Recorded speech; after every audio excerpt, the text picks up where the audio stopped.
21st, 2025. Always be yourself, with almost says, and I say that respectfully. They quick to say that you are nobody, or because you truly got potential. They look at you like competition when you was never seeking revenge. You was truly their issue, but it was one-sided.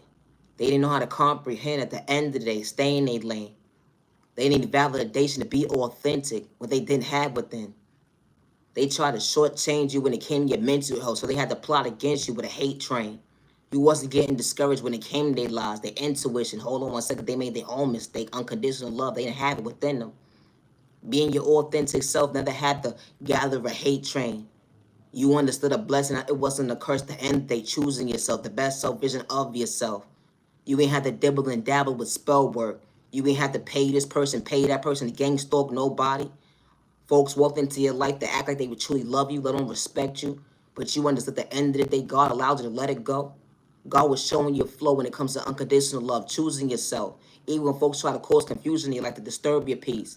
God allowed you to see why you overcame that testimony. It wasn't a mistake. How folks try to humiliate you, disrespect you out loud, then mad they tax bracket with their bad habits. They hacking your devices, gang stalking you right to left. It was truly a reality. As soon as you speak up for yourself, they set you mentally unstable because they trying to rob you mentally, spiritually, physically, financially. They even trying to energy harvest over your energy, try to hide their hands behind sport with all their lies. Hold on one second, they had to tell that day. With the next door neighbor, different tax bracket, telling you every move like a bad habit, a college that you never signed up for. It'd be a train of thought for me. You know, being authentic, they said that you're whack, you're corny, you're nobody. They was laughing at you at the end of the day, throwing spell work, beauty spells, making sure that your financial stability was fucked up, jacked up, or whatever the case may be. Make sure that certain folks don't see your light. So they had to gang stalk you, to paint you out to be the mental unstable person at the end of the day, to do you dirty wrong. But God was really showing you that, hold on one second, you wasn't going the wrong direction. When you wasn't doing it for likes, if you was a cloud chasing no fame, because God was never for sale when you was keeping it real. One thing you never had to switch up to do was have a heart. The energy is different when you knew how to respect your neighbor when they was pretending. How this type of stuff actually happens. You know how to love yourself to better yourself. Uncomfortable situations allowed you to better yourself. They would never be able to walk a day in your shoes being authentic. They try to outdo you when it comes to your trauma and your pain.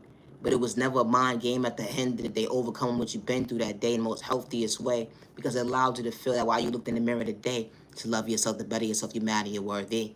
You know, gang stalking is real, and healing campaigns on the race over an 8%. I say that respectfully. Always be yourself and intentions. I would never hurt myself. Good day, bad day. I'm since standing day, August 21st, 2005. Have a good day.